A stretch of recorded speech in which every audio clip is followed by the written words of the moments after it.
क्रांति परिश्रमी विचारकों और परिश्रमी कार्यकर्ताओं की पैदावार होती है। दुर्भाग्य से भारतीय क्रांति का बौद्धिक पक्ष हमेशा दुर्बल रहा है। इसलिए क्रांति की अत्यावश्यक चीज़ों और किए कामों के प्रभाव पर ध्यान नहीं दिया जाता रहा। इसलिए एक क्रांतिकारी को अध्ययन मनन अपनी पवित्र जिम्मेदारी बना लेनी चाहिए। भगत सिंह। नमस्कार दोस्तों, आज हम मैं नास्तिक क्यों हूँ जो लेख है भगत सिंह का उसको पढ़ेंगे। ठीक है, हम शुरू करते हैं। देखिए, जब वो लाहौर जेल में थे उसी समय कुछ उनके फ्रेंडों ने उनको कुल मिलाकर ये कहा था कि आप जो है ईश्वर को नहीं मानते, इसलिए आप जो है अहंकारी हो गए हैं। तो फिर उसी सवाल के जवाब से जो है भगत सिंह लिखना शुरू करते हैं। तो कहते हैं, एक नया सवाल उठ खड़ा हुआ है।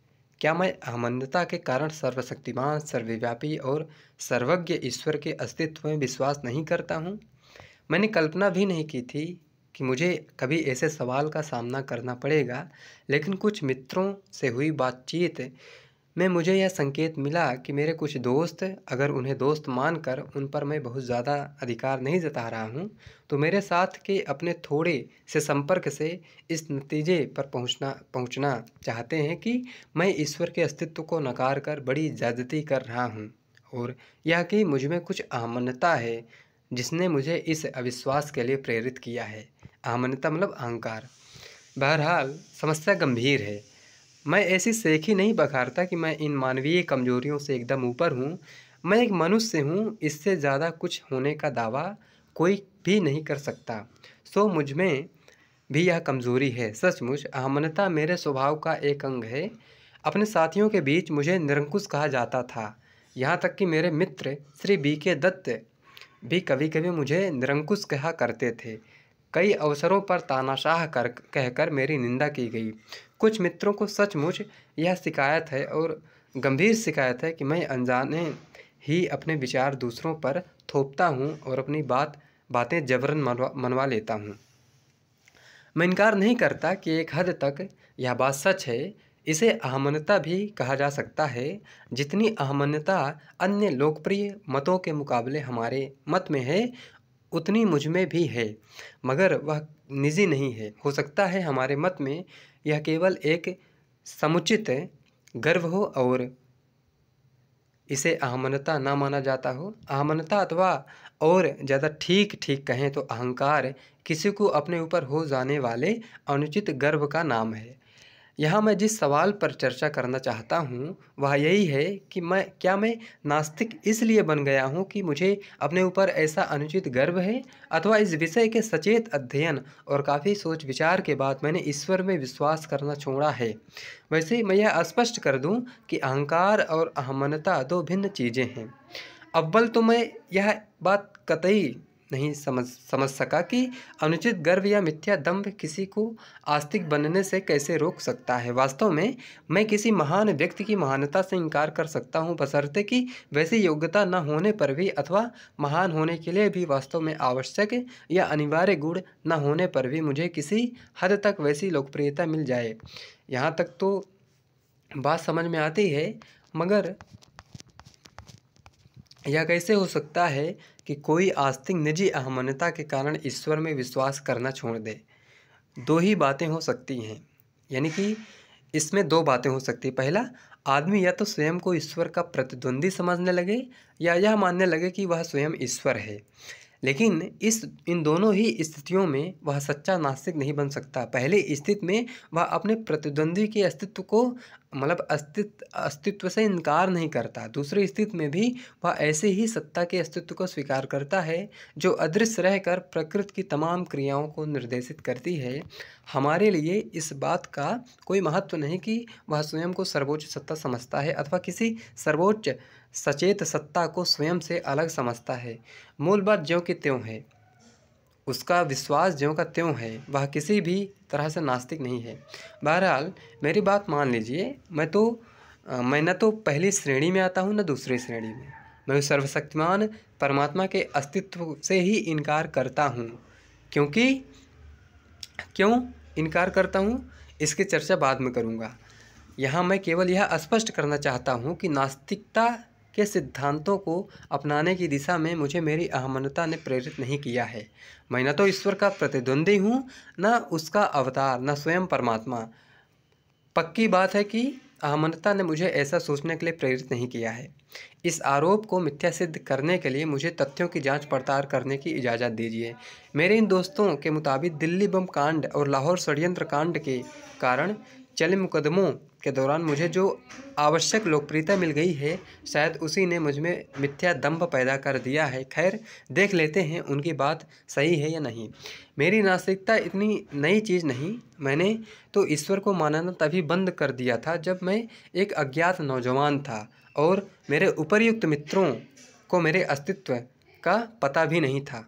कम से कम कॉलेज का एक छात्र ऐसा अनुचित गर्व नहीं पाल सकता जो उसे नास्तिक बना दे। हालांकि कुछ प्रोफेसर मुझे पसंद करते थे और कुछ नापसंद, पर मैं कभी भी परिश्रमी या पढ़ाकू लड़का नहीं रहा। अहमनता जैसी भावनाएं पालने का मेरे लिए कोई मौका नहीं मिला था। मैं तो बड़े शर्मीले स्वभाव का लड़का था और अपने भविष्य को लेकर कुछ निराशावादी ख्यालों में खोया रहता था। मैं उन दिनों में पक्का नास्तिक नहीं था। मेरे दादा, जिनके प्रभाव में मेरा पालन पोषण हुआ, कट्टर आर्य समाजी थे। आर्य समाजी और चाहे कुछ भी हो, नास्तिक नहीं होता। अपनी प्राथमिक शिक्षा पूरी करने के बाद मैं लाहौर के डीएवी कॉलेज में दाखिल हुआ और वहाँ के बोर्डिंग हाउस में पूरे 1 साल तक रहा। वहाँ सुबह और शाम की प्रार्थनाओं के अलावा भी मैं घंटों गायत्री मंत्र जपता रहता था। उन दिनों मैं पूरा भगत था। आगे चलकर मैं अपने पिता के साथ रहने लगा। जहाँ तक धार्मिक कट्टरता का सवाल है, वे उदारतावादी हैं। उन्हीं के उपदेशों से मुझ में आज़ादी के उद्देश्य के लिए अपना जीवन अर्पित कर देने की आकांक्षा उत्पन्न हुई। लेकिन वे नास्तिक नहीं हैं। वे मुझे प्रतिदिन संध्या उपासना करने के लिए प्रोत्साहित किया करते थे। इस ढंग से मेरा पालन पोषण हुआ। असहयोग आंदोलन के दिनों में मैं नेशनल कॉलेज में दाखिल हुआ। वहीं जाकर मैंने उदारतावादी ढंग से सोचना और सारी धार्मिक समस्याओं के बारे में, यहाँ तक कि ईश्वर के बारे में भी बहस और आलोचना करना शुरू किया। मगर ईश्वर में मेरा अब भी पक्का विश्वास था। अब मैं बिना कटे छठे दाढ़ी और केस रखने लगा था। मगर मैं सिख मत या किसी अन्य धर्म के मिथकों और सिद्धांतों में विश्वास कभी नहीं कर पाया। फिर भी ईश्वर के अस्तित्व में मेरी पक्की आस्था थी। आप सब जानते हैं कि जो सिख धर्म का जो मुख्य जो मान्यता है वो है कि आपके पास जो है बाल होने चाहिए, दाढ़ी होनी चाहिए, तो उसको उन्होंने कटवा दिए थे। आगे चलकर मैं क्रांतिकारी दल में शामिल हुआ। सबसे पहले मैं जिन नेता के संपर्क में आया, वे ईश्वर को नहीं मानते थे। ईश्वर को मानते तो नहीं थे, लेकिन उसके अस्तित्व को नकारने का साहस उनमें नहीं था। मैं ईश्वर के बारे में लगातार उनसे प्रश्न करता जाता तो वे कह दिया करते थे, जब तुम्हारा मन करे प्रार्थना कर लिया करो। अब यह तो ऐसी नास्तिकता हुई कि नास्तिक बनने चले हैं और नास्तिक बनने की हिम्मत आप में नहीं है। मैं जिन दूसरे नेता के संपर्क में आया वे आस्तिक थे। उनका नाम बता ही दूं, वे थे आदरणीय साथी सचिंद्र नाथ सान्याल, जो कराची षड्यंत्र कांड के सिलसिले में आजीवन काले पानी की सज़ा भुगत रहे हैं। उनकी प्रसिद्ध और एकमात्र पुस्तक बंदी जीवन में पहले पृष्ठ से ही ईश्वर की महिमा का जबरदस्त गुणगान किया गया है। उस खूबसूरत किताब के दूसरे भाग के अंतिम पृष्ठ पर अपने वेदांतवाद के कारण उन्होंने ईश्वर को जो रहस्यवादी स्तुतियाँ गाई हैं, वे उनके विचारों का बड़ा अजीबोगरीब हिस्सा है। 28 जनवरी 1926 को जो क्रांतिकारी पर्चा पूरे भारत में बांटा गया था, वह मुकदमे के कागजात के अनुसार उन्हीं के मानसिक श्रम का परिणाम था। अब यह तो होता ही है कि गुप्त कार्रवाई में प्रमुख नेता अपने उन निजी विचारों को व्यक्त कर डालता है जो उसे निजी तौर पर बहुत प्रिय होते हैं, और शेष कार्यकर्ताओं को मतभेदों के बावजूद उन विचारों से मौन सहमति प्रकट करनी पड़ती है। उस पर्चे में एक पूरा पैराग्राफ सर्वशक्तिमान ईश्वर की लीला और करने की प्रशंसा से भरा हुआ था। वह सब राष्ट्रवाद है। मैं कहना चाहता हूं कि नास्तिकता का विचार क्रांतिकारी दल में भी पैदा नहीं हुआ था। काकोरी कांड के चारों विख्यात शहीदों ने अपनी अंतिम दिन प्रार्थनाएं करते हुए बिताया था। रामप्रसाद बिस्मिल कट्टर आर्य समाजी थे। समाजवाद और साम्यवाद के अपने विस्तृत अध्ययन के बावजूद राजेंद्र लाहिड़ी उपनिषदों और गीता के श्लोकों का पाठ करने की अपनी इच्छा को दबा नहीं सके थे। उन लोगों में मैंने सिर्फ एक आदमी ऐसा देखा जो प्रार्थना कभी नहीं करता। कभी प्रार्थना नहीं करता था और कहा करता था कि दर्शन मानवीय दुर्बलता या सीमित ज्ञान से पैदा होता है। वह भी आजीवन काले पानी की सज़ा भुगत रहा है, लेकिन ईश्वर के अस्तित्व को नकारने का साहस वह भी कभी नहीं जुटा सका। तब तक मैं रोमानी आदर्शवादी क्रांतिकारी ही था। तब तक हम केवल अनुयायी थे। आगे चलकर पूरी जिम्मेदारी अपने कंधों पर उठाने का समय आया। अनिवार्यतः प्रतिक्रिया इतनी जबरदस्त थी कि कुछ समय तक तो दल का अस्तित्व ही असंभव लगता रहा। उत्साही साथी नहीं नेता हमारा मजाक उड़ाने लगे। कुछ समय तक मुझे ऐसा लगता रहा कि कहीं मैं भी अपने कार्यक्रम को व्यर्थ न मानने लगूं। यह मेरे क्रांतिकारी जीवन का एक मोड़ था। मेरे दिमाग के हर कोने अंतरे से एक ही आवाज़ रह रह कर उठती, अध्ययन करो। स्वयं को विरोधियों के तर्कों का सामना करने लायक बनाने के लिए अध्ययन करो। अपने मत के समर्थन में तर्कों से लैस होने के लिए अध्ययन करो। ये बहुत इंपॉर्टेंट बात है। अगर आप समाज परिवर्तन करना चाहते हैं तो आपको समाज जो व्यवस्था बनाए रखना चाहते हैं उनसे ज़बरदस्त बहुत ज़्यादा पढ़ना होगा। और इसलिए आपका चिंतन मनन आपका पवित्र धर्म होना चाहिए। भगत सिंह ऐसी बात कहते हैं। तो कहते हैं अध्ययन करो। स्वयं को विरोधियों के तर्कों का सामना करने लायक बनाने के लिए अध्ययन करो। अपने मत के समर्थन में तर्कों से लैस होने के लिए अध्ययन करो। मैंने अध्ययन करना शुरू किया। उससे पूरे पूर्ववर्ती आस्थाओं और मान्यताओं में महत्वपूर्ण परिवर्तन हुए। केवल हिंसात्मक उपायों में विश्वास रखने का रोमानीपन जो हमसे पहले के लोगों पर हावी था दूर हो गया और उसका स्थान गंभीर विचारों ने ले लिया। रहस्यवाद और अंधविश्वास के लिए अब कोई गुंजाइश नहीं रही। यथार्थवाद हमारा मत बन गया। अब हमारी समझ में आया कि शक्ति का प्रयोग अत्यंत आवश्यक होने पर ही उचित है और आम जनता के तमाम आंदोलनों के लिए अहिंसा की नीति अपरिहार्य है। यह तो हुई तरीकों की बात।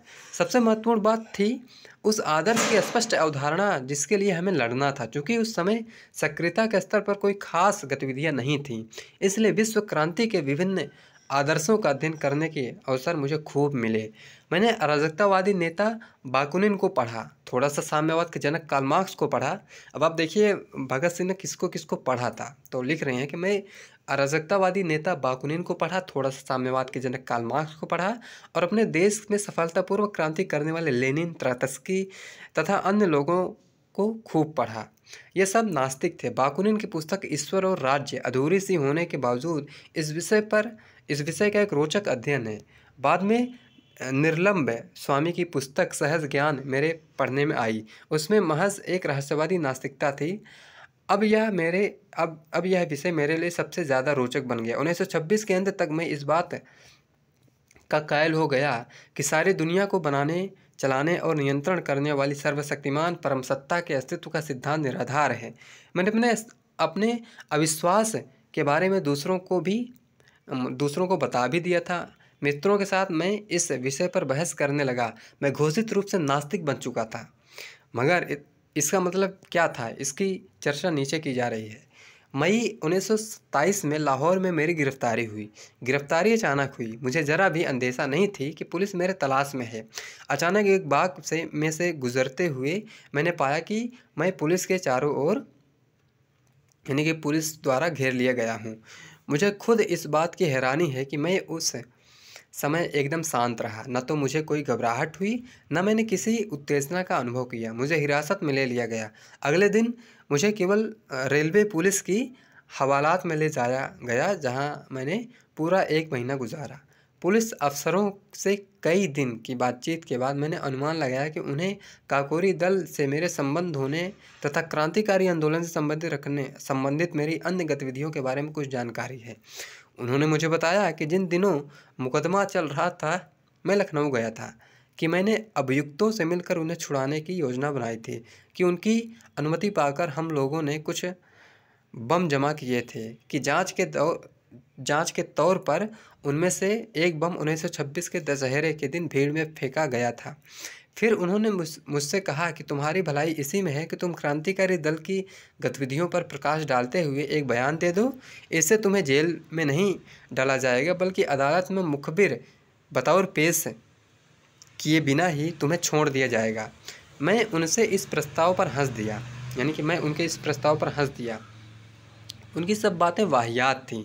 हमारे जैसे विचारों वाले लोग अपनी बेकसूर जनता पर बम नहीं फेंका करते।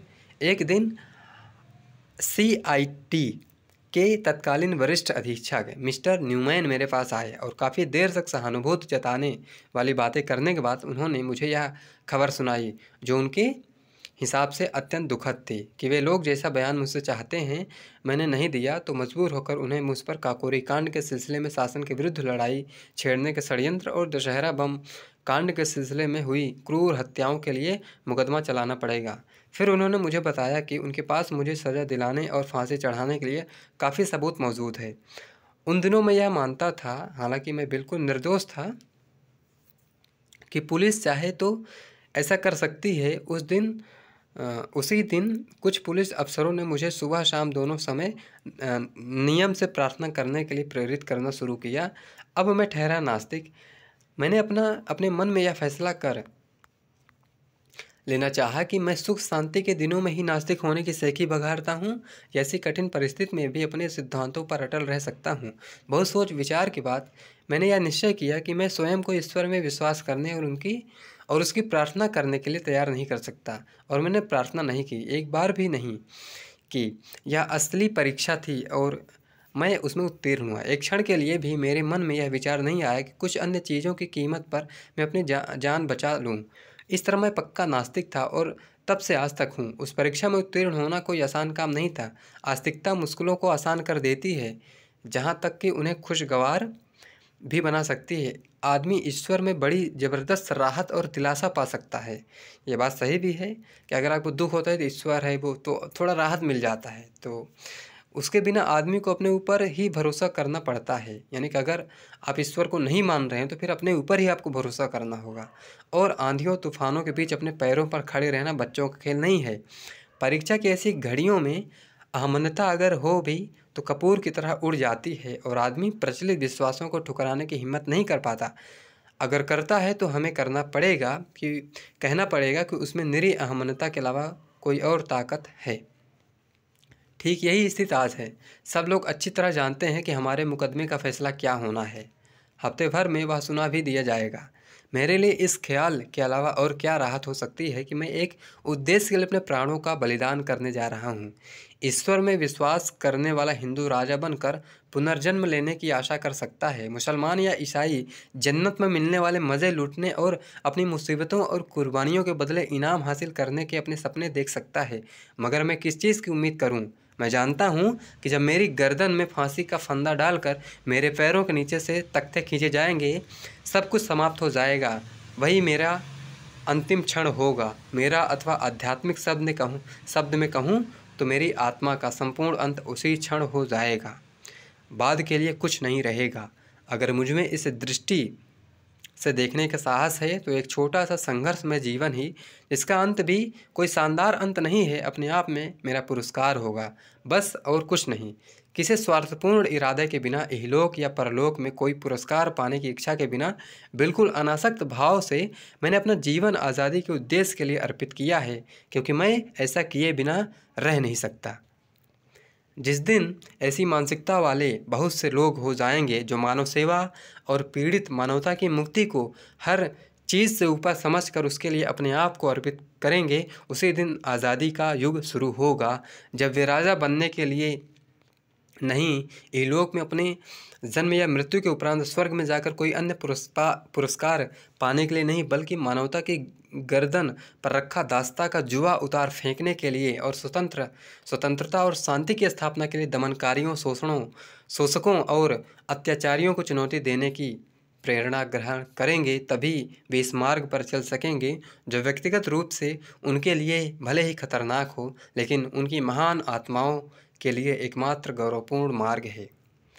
इस महान उद्देश्य के लिए स्वयं को अर्पित करने में मुझे जो गर्व होगा, क्या उसे अहमनता कहा जा सकता है? उस पर ऐसा घृणित लांछन लगाने की हिम्मत कौन कर सकता है? अगर कोई करता है तो मैं कहूँगा कि या तो वह मूर्ख है या धूर्त। चलिए हम उसे माफ़ किए देते हैं, क्योंकि वह हृदय की गहराई और आवेग को, उसमें उठने वाली भावनाओं और उदात्त अनुभूतियों को समझ ही नहीं सकता। उसका दिल मांस का बेजान लोथड़ा है। उसकी आँखों पर अन्य स्वार्थों का पर्दा पड़ा हुआ है, इसलिए वे अच्छी तरह देख ही नहीं सकती। आत्मनिर्भरता को अहमनता के रूप में व्याख्यायित कर लेने की गुंजाइश हमेशा बनी रहती है।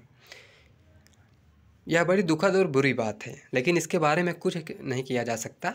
आप किसी प्रचलित विश्वास का विरोध करके देखिए, किसी ऐसे नायक या महान व्यक्ति की आलोचना करके देखिए जिसके बारे में लोग यह मानते हों कि वह कभी कोई गलती कर ही नहीं सकता, इसलिए उसकी आलोचना की ही नहीं जा सकती। आपके तर्कों की ताकत लोगों को मजबूर करेगी कि वे अहंकारी कहकर आपका मजाक उड़ाएं। इसका कारण मानसिक जड़ता है। आलोचना और स्वतंत्र चिंतन क्रांतिकारी के दो अनिवार्य गुण होते हैं। कितनी अच्छी बात इन्होंने लिखी। आलोचना और स्वतंत्र चिंतन क्रांतिकारी के दो अनिवार्य गुण होते हैं। या नहीं कि महात्मा जी महान हैं इसलिए किसी को उनकी आलोचना नहीं करनी चाहिए, क्योंकि वे पहुँचे हुए आदमी हैं। इसलिए राजनीति, धर्म, अर्थशास्त्र या नीति शास्त्र पर वे जो कुछ कह देंगे वह सही ही होगा। आप सहमत हों या ना हों, पर आपको कहना ज़रूर पड़ेगा कि यही सत्य है। यह मानसिकता प्रगति की ओर नहीं ले जाती। साफ जाहिर है यह प्रतिक्रियावादी मानसिकता है। बहुत अच्छी बात लिखी है। चूँकि हमारे पूर्वजों ने किसी परम सत्ता में, सर्वशक्तिमान ईश्वर में विश्वास बना लिया था, इसलिए उस विश्वास को या उस परम सत्ता को चुनौती देने वालों को अगर काफिर और गद्दार कहा जाना है, चूँकि उसके तर्क इतने वजनी हैं कि उसकी काट संभव नहीं है और उसकी भावना इतनी प्रबल है कि सर्वशक्तिमान के कोप से उस पर पड़ने वाली मुसीबतों का भय दिखाकर भी उसे दबाया नहीं जा सकता। इसलिए अहंकारी कहकर उसका और अहमनता कहकर उसकी भावना का मजाक उड़ाया ही जाना है। तो फिर इस बेकार बहस में समय नष्ट करने की ज़रूरत ही क्या है। इस सारे मसले पर जिरह करने की कोशिश ही क्यों। मैं जो यह विस्तृत चर्चा छेड़ बैठा हूँ उसकी वजह यह है कि जनता के सामने यह सवाल पहली बार आ रहा है और पहली बार इस पर किसी लाग लपेट के बिना बातचीत हो रही है। जहाँ तक पहले सवाल का संबंध है, मेरा ख्याल है मैंने यह स्पष्ट कर दिया है कि मैं अहमनता से प्रेरित होकर नास्तिक नहीं बना। मेरी तर्क पद्धति स्वीकार्य है या नहीं यह फैसला मुझे नहीं बल्कि मेरे पाठकों को करना है। मैं जानता हूँ कि यदि मैं आस्तिक होता तो इन परिस्थितियों में मेरी ज़िंदगी आसान हो गई होती, मेरा बोझ हल्का हो गया होता। ईश्वर में विश्वास न करने के कारण मेरी हालत खुश्क है और इससे भी बदतर हो सकती है। थोड़ा सा रहस्यवाद इस स्थिति को खुशगवार बना सकता था, मगर मैं अपनी इस नियति का सामना करने के लिए किसी नशे का सहारा नहीं लेना चाहता। कितना अच्छी बात उन्होंने लिखी। नशा, कार्ल मार्क्स याद आ रहा है क्या कि धर्म एक अफीम है, और ये नशा क्या करता है कि जो परेशानी है थोड़ा हल्का कर देता है, वास्तविकता से हटाकर हमें आदर्श की ओर ले जाता है। तो ये जो नशा है इससे थोड़ा आदमी हल्का हो जाता है। मैं यथार्थवादी हूँ। मैं अपनी सहज वृत्ति पर विवेक से विजय पाने की कोशिश करता रहा हूँ। मैं इस कोशिश में हमेशा कामयाब नहीं रहा हूँ, मगर इंसान का फ़र्ज़ है कि वह कोशिश करे। सफलता तो संयोग और परिस्थितियों पर निर्भर करती है। बहुत अच्छी। जहाँ तक दूसरे सवाल का संबंध है कि यदि ईश्वर के अस्तित्व संबंधी पुराने और प्रचलित विश्वास में अविश्वास अहमनता के कारण नहीं हो सकता, नहीं तो उसका कोई और कारण होना चाहिए। मुझे यह कहना है कि हाँ, कारण है। मेरे विचार से जिस आदमी को थोड़ा सा भी विवेक होता है वह हमेशा अपनी परिस्थितियों को तर्कसंगत ढंग से समझना चाहता है। जहाँ सीधे प्रमाण नहीं मिलते वहाँ दर्शन हावी हो जाता है। जैसा कि मैं पहले कह चुका हूँ, मेरे एक क्रांतिकारी मित्र कहा करते थे कि दर्शन मानवीय दुर्बलता का परिणाम है। हमारे पूर्वज जब इस दुनिया के रहस्यों के गुत्थे सुलझाने की कोशिश करते थे, इसके अतीत, वर्तमान और भविष्य को तथा इससे संबंधित क्यों और कहाँ से आदि को समझने चलते थे, तो उनके पास फुर्सत की तो कोई कमी नहीं होती थी, मगर प्रत्यक्ष प्रमाण बहुत ही कम होते थे। इसलिए हर आदमी अपने ढंग से समस्या को हल करने की कोशिश करता था। यही कारण है कि विभिन्न धार्मिक मतों में बुनियादी सिद्धांत पर भारी मतभेद मिलते हैं, जो कभी कभी नितांत विरोधी और शत्रुतापूर्ण रूप ग्रहण कर लेते हैं। प्राच्य और पाश्चात्य दर्शन दोनों में मतलब कि प्राच्य यानी कि वेस्टर्न यानी कि एंसेंट और जो प्राच्य दर्शन है इसमें भिन्नता ही है। विश्व के प्रत्येक भूभाग की अपनी विचार प्रणालियों में भी मतभेद है। प्राच्य धर्मों में इस्लाम और हिंदू धर्मों में कोई अनुकूलता नहीं है। केवल भारत में ही देखें तो बौद्ध, जैन धर्म कहीं कहीं ब्राह्मणवाद से बिल्कुल अलग हैं। आप देख रहे हैं कि यहाँ ब्राह्मणवाद शब्द का यूज़ कर रहे हैं भगत सिंह, जो स्वयं आर्य समाज और सनातन धर्म जैसे परस्पर विरोधी विश्वासों में बटा हुआ है। इन सबसे अलग प्राचीन काल में चारवाक दर्शन में अब एक अपने ही ढंग का स्वतंत्र विचार मिलता है। चारवाक ने बहुत पहले ही ईश्वर की प्रभुसत्ता को चुनौती दे दी थी। जीवन और जगत संबंधी आधारभूत प्रश्न पर इन सभी मतों में भिन्नता है और हर कोई अपने आप को ही सही मानता है। यही है सारी बुराई की जड़। प्राचीन काल के विद्वानों और चिंतकों के प्रयोगों तथा उद्गारों को आधार बनाकर अज्ञान के विरुद्ध आगे की लड़ाई लड़ने और इस रहस्यमयी समस्या का समाधान खोजने के बजाय हम निकम्मे लोग हमने सिद्ध कर दिया है कि हम निकम्मे हैं। विश्वास की अपने मतों में अटल और अडिग विश्वास की चीख पुकार मचाते रहते हैं। इस प्रकार हम मानवीय प्रगति को अवरुद्ध कर देने के दोषी हैं। प्रगति के समर्थक प्रत्येक व्यक्ति के लिए यह अनिवार्य है कि वह पुराने विश्वास से संबंधित हर बात की आलोचना करे, उसमें अविश्वास करे और उसे चुनौती दे। प्रचलित विश्वास की एक एक बात के हर कोने अंतरे की विवेकपूर्ण जांच पड़ताल उसे करनी होगी। यदि कोई विवेकपूर्ण ढंग से पर्याप्त सोच विचार के बाद किसी सिद्धांत या दर्शन में विश्वास करता है तो उसके विश्वास का स्वागत है। उसकी तर्क पद्धति भ्रांतिपूर्ण, गलत, पथभ्रष्ट और कदाचित हेत्वभाषी हो सकती है, लेकिन ऐसा आदमी सुधर कर सही रास्ते पर आ सकता है, क्योंकि विवेक का ध्रुव तारा सही रास्ता बनाता हुआ उसके जीवन में चमकता रहता है। मगर कोरा विश्वास और अंधविश्वास खतरनाक होता है, क्योंकि वह दिमाग को कुंद करता है और आदमी को प्रतिक्रियावादी बना देता है। यथार्थवादी होने का दावा करने वाले को तो समूचे पुरातन विश्वास की चुनौती देनी होगी। यदि विश्वास विवेक की आंच बर्दाश्त नहीं कर सकता तो ध्वस्त हो जाएगा। तब यथार्थवादी आदमी को सबसे पहले उस विश्वास के ढांचे को पूरी तरह गिराकर उस जगह एक नया दर्शन खड़ा करने के लिए ज़मीन साफ करनी होगी। यह तो हुआ नकारात्मक पक्ष। इसके बाद शुरू होता है सकारात्मक कार्य, जिसमें कई बार पुराने विश्वास की कुछ सामग्री पुनर्निर्माण के लिए इस्तेमाल की जा सकती है। जहाँ तक मेरी बात है, पहले ही कह दूँ कि मैं इस विषय का ज़्यादा अध्ययन नहीं कर पाया हूँ। मेरी बड़ी इच्छा थी कि प्राच्य दर्शन का अध्ययन करूँ, लेकिन वैसा कोई संयोग या अवसर मुझे नहीं मिला। मगर जहाँ तक नकारात्मक पक्ष का संबंध है, मैं पुराने विश्वास के सही होने की बात पर प्रश्न चिन्ह लगाने का कायल हो चुका हूँ। मुझे पक्का विश्वास हो गया है कि प्रकृति का निर्देशन और संचालन करने वाली किसी चेतन या परम सत्ता का कोई अस्तित्व नहीं है। हम प्रकृति में विश्वास करते हैं और प्रकृति को मानव सेवा में नियोजित करने के लिए उसे मनुष्य की वशवर्ती बनाना समूचे प्रगतिशील आंदोलन का लक्ष्य है।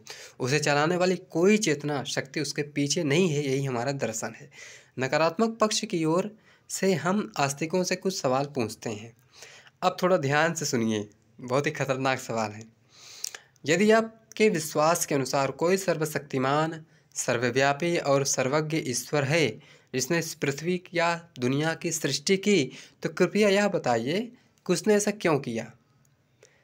उसने ऐसी दुनिया क्यों बनाई जिसमें तमाम दुख हैं, तकलीफ़ें हैं, जिसमें वास्तविक जीवन की त्रासदियों का एक अनंत सिलसिला है और जिसमें एक भी प्राणी पूरी तरह संतुष्ट नहीं है। कृपा करके यह ना कहिए कि यह उसका नियम है, क्योंकि वह किसी नियम से बंधा हुआ नहीं है, और अगर वह बंधा हुआ है तो सर्वशक्तिमान नहीं है। तब तो वह हम जैसा आम आदमी गुलाम ही है। कृपया यह भी ना कहिए कि यह उसकी लीला या क्रीड़ा है जिसमें उससे आनंद आता है। नीरो ने तो एक ही रोम को जलाया था। उसने तो थोड़े से लोगों की ही जानें ली थी। नीरो जानते हैं, रोम जब जल रहा था, बांसुरी बजा रहा था, मज़ा आ रहा था उसे। तो उसका एग्जाम्पल देते हैं कि नीरो ने तो एक ही रोम को जलाया था। उसने तो थोड़े से ही लोगों की जान ली थी। उसने तो पूर्णतः अपने आनंद के लिए कुछ ही त्रासदियों को जन्म दिया, और इतिहास में उसकी क्या जगह है। मतलब क्या सोचते हैं लोग उसे कि बहुत अच्छा व्यक्ति नहीं था, क्रूर था। इतिहासकार उसे किस नाम से याद करते हैं?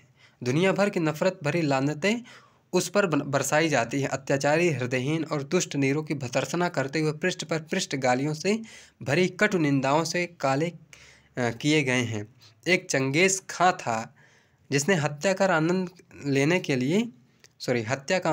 के लिए कुछ हजार लोगों की जानें ले ली थी, और हम उसके नाम तक से नफरत करते हैं। तब आप अपने सर्वशक्तिमान शाश्वत नीरो को उचित कैसे ठहराएंगे, जो हर दिन, हर घंटे और हर मिनट असंख्य त्रासदियों को जन्म दे रहा है और आज भी दे रहा है, यानी कि देता रहा है और आज भी दे रहा है। कैसे आप उसके उन दुष्कृत्यों का समर्थन करेंगे जो प्रतिक्षण चंगेज खां के दुष्कृत्यों को मात करते हैं? मैं पूछता हूँ, उसने यह दुनिया बनाई ही क्यों, जो साक्षात नर्क है, जो अनंत और तल्ख बेचैनी का घर है? उस सर्वशक्तिमान ने इस मनुष्य की सृष्टि क्यों की, जबकि उसके पास ऐसी सृष्टि न करने की शक्ति थी? इस सब का औचित्य क्या है? क्या कहा परलोक में निर्दोष उत्पीड़ितों को पुरस्कार और कुकर्म करने वालों को दंड देने के लिए? अच्छा, तो यह बताइए कि उस आदमी को आप कहाँ तक सही ठहराएंगे जो बाद में मुलायम और आरामदेह मरहम लगाने के लिए आपके शरीर को जख्मों से छलनी कर दे? ग्लैडिएटरों की संस्था के समर्थक और प्रबंधक जो पहले तो लोगों को भूखे और क्रुद्ध शेरों के सामने फेंक देते थे और बाद में अगर वे जिंदा बच जाते थे तो उनकी बड़ी अच्छी देखभाल करते थे, कहाँ तक सही थे? इसलिए मैं पूछता हूँ कि उस चेतन परम सत्ता ने इस दुनिया की और उसमें मनुष्य की सृष्टि क्यों की? अपने मज़े के लिए? तो फिर उसमें और नीरो में क्या फ़र्क है? हिंदू दर्शन के पास तो अभी और भी तर्क होंगे, लेकिन मुसलमानों और ईसाइयों, मैं आप लोगों से पूछता हूँ कि आपके पास ईश्वर ऊपर के सवाल का क्या जवाब है?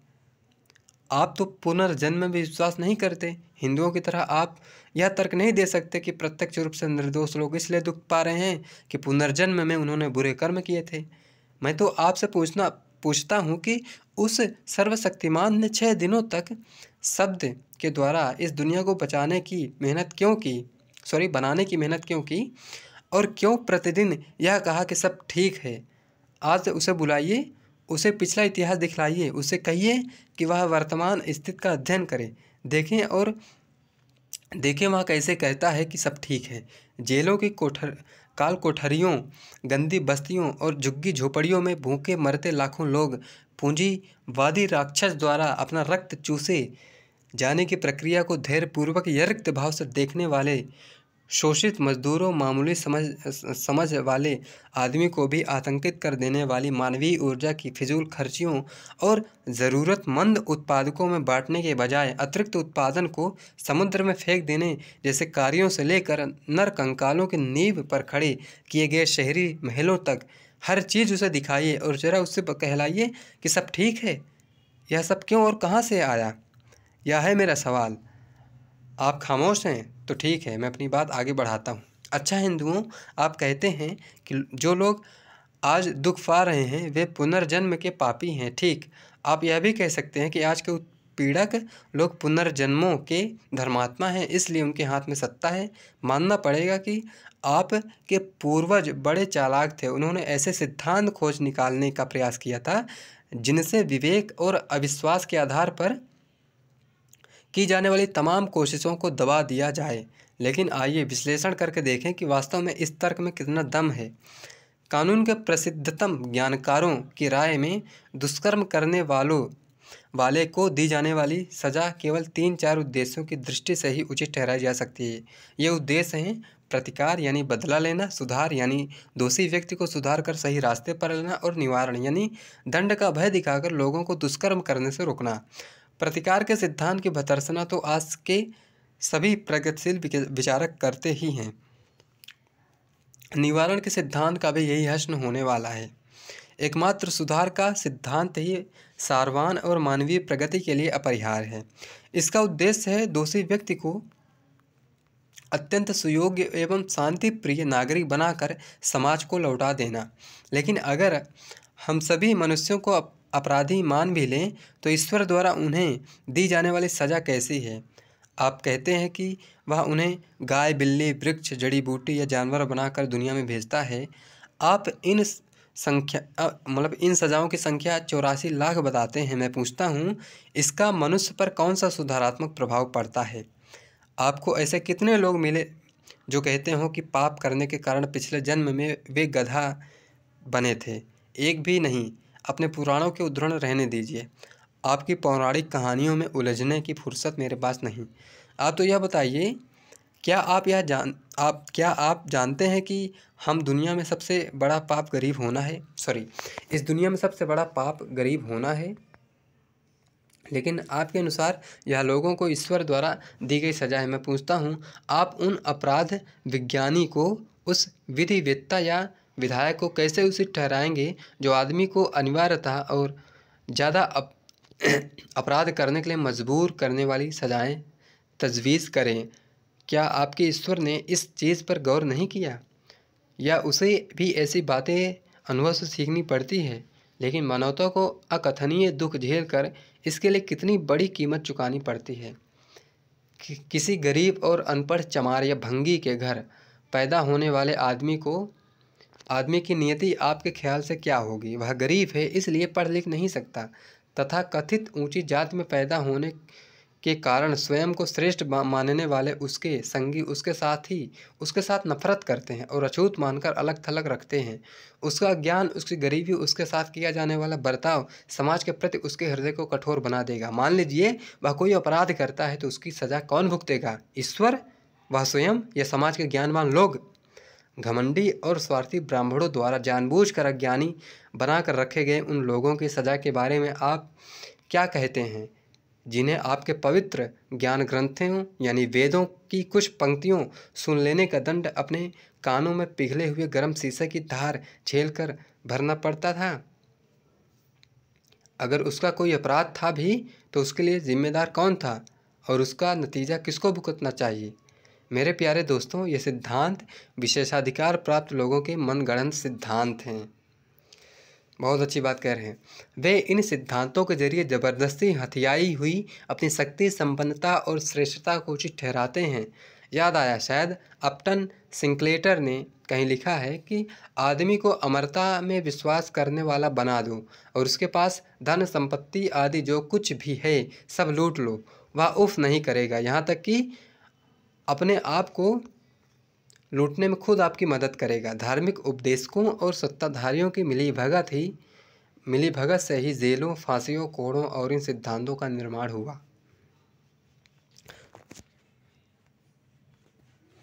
मैं पूछता हूँ, जब कोई आदमी पाप या अपराध करना चाहता है तो आपका सर्वशक्तिमान ईश्वर उसे रोकता क्यों नहीं?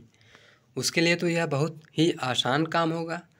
उसने जंगबाजों को मारकर या उनके भीतर युद्धोन्माद को मारकर मनुष्यता को विश्व युद्ध की महाविपत्ति से क्यों नहीं बचाया? वह अंग्रेजों के मन में ऐसी भावना क्यों नहीं पैदा कर देता कि वे हिंदुस्तान को आज़ाद कर दें? वह तमाम पूंजीपतियों के दिलों में परोपकार का ऐसा जज्बा क्यों नहीं भर देता कि वे उत्पादन के साधनों पर अपने निजी स्वामित्व के अधिकार को त्याग दें और इस प्रकार सारे मेहनतकश वर्ग को ही नहीं बल्कि संपूर्ण मानव समाज को पूंजी के बंधन से मुक्त कर दें? आप समाजवाद के सिद्धांत की व्यवहारिकता पर बहस करना चाहते हैं। चलिए, मैं यह जिम्मेदारी आपके सर्वशक्तिमान ईश्वर पर ही डालता हूँ कि वह उसे व्यवहारिक बना दे। लोग इतना तो मानते ही हैं कि आम आदमी की भलाई के लिए समाजवाद अच्छी चीज़ है। उसका विरोध करने के लिए उनके पास एक ही बहाना है कि वह व्यवहारिक नहीं है। तो अपने सर्वशक्तिमान को बुलाइए और उससे कहिए कि वह बाकायदा सारी दुनिया में समाजवाद कायम कर दे।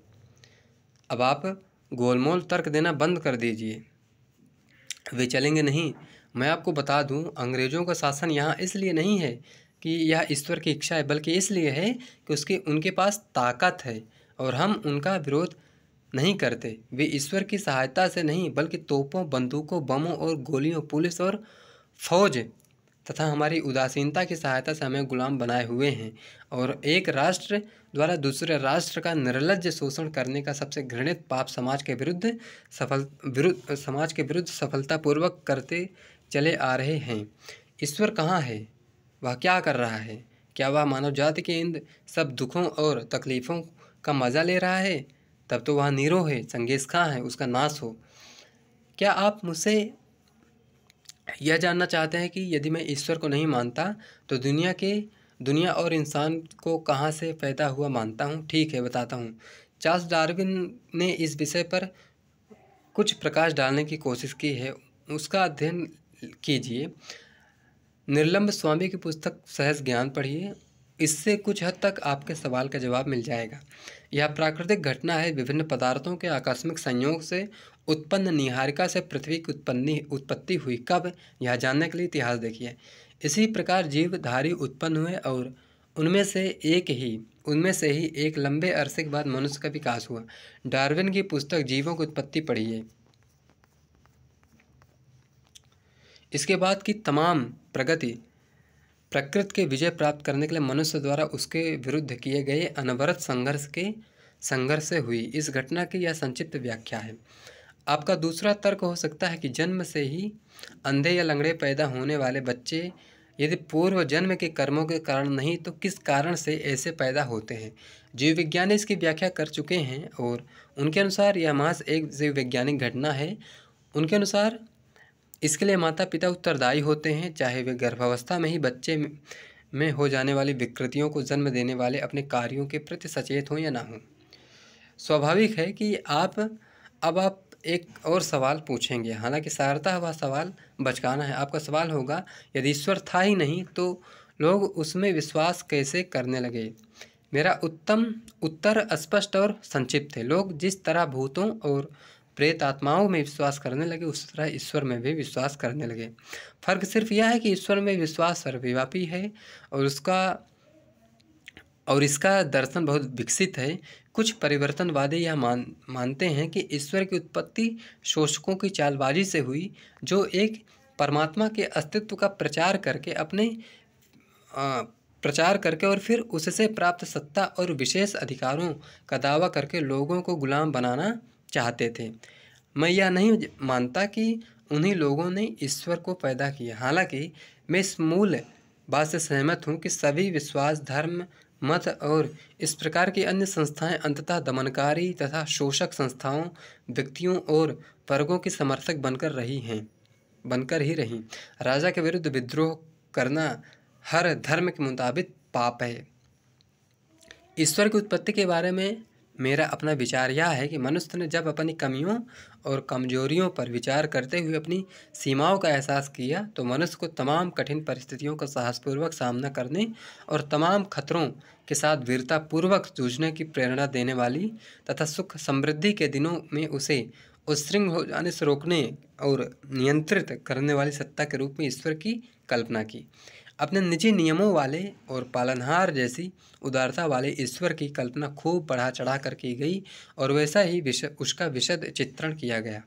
उसके क्रोध और मनमाने नियमों की चर्चा करके उसका इस्तेमाल एक निवारक तत्व के रूप में किया जाता था, ताकि आदमी समाज के लिए खतरा न बन जाए। उसके पालनहार जैसे गुणों की चर्चा करके उसके पिता, माता, बहन, भाई, मित्र और सहायक काम किया करते थे, ताकि आदमी जब भारी मुसीबत में हो और सब लोग धोखा देकर उसका साथ छोड़ गए हों तो वह इस विचार से तसल्ली पा सके कि कम से कम एक तो उसके सच्चा मित्र है जो उसकी सहायता करेगा, उसे सहारा देगा, और जो ऐसा सर्वशक्तिमान है कि वह कुछ भी कर सकता है।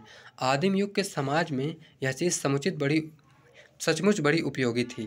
मुसीबत में पड़े आदमी के लिए ईश्वर का विचार मददगार होता था। समाज ने जिस प्रकार मूर्ति पूजा और धार्मिक संकीर्णताओं के विरुद्ध संघर्ष किया, उसी प्रकार उसे इस विश्वास के विरुद्ध भी संघर्ष करना होगा। इसी तरह इंसान जब अपने पैरों पर खड़े होने की कोशिश करेगा और यथार्थवादी बनेगा तो उसे अपनी आस्तिकता को झटक कर फेंक देना पड़ेगा और परिस्थितियां चाहे उसे कैसी भी मुसीबत और परेशानी में डाल दें, उसका सामना मर्दानगी के साथ करना पड़ेगा। मेरी हालत ठीक इसी तरह की है। मेरे दोस्तों, यह अहमता नहीं है, यह मेरे सोचने का तरीका है जिसने मुझे नास्तिक बना दिया है। मैं नहीं जानता कि ईश्वर में विश्वास करने और रोज़ प्रार्थना करने से, जिसे मैं आदमी के सबसे स्वार्थपूर्ण और घटिया काम समझता हूँ, मुझे राहत मिलती या मेरी हालत और भी बदतर हुई होती। मैंने उन नास्तिकों के बारे में पढ़ा है जिन्होंने साहसपूर्वक सारी मुसीबतों का सामना किया। उन्हीं की तरह मैं भी यह कोशिश कर रहा हूँ कि आखिर तक फांसी के तख्ते पर भी मर्द की तरह सिर ऊंचा कर किए खड़ा रहूँगा या रहूँ। देखिए, इस कोशिश में कहाँ तक कामयाब होता हूँ। एक मित्र ने मुझसे प्रार्थना करने के लिए कहा था। जब उन्हें पता चला कि मैं नास्तिक हूँ, तो उन्होंने कहा, अपने अंतिम दिनों में तुम ईश्वर को मानने लगोगे। मैंने कहा, नहीं जनाब, यह नहीं होगा। मैं इसे अपने लिए अपमान और पस्त हिम्मती का काम समझूंगा। स्वार्थपूर्ण इरादों से प्रार्थना हरगिज नहीं करूंगा। पाठकों और मित्रों, क्या यह अमानता है? अगर है तो मैं इसका हामी हूँ। Thank you.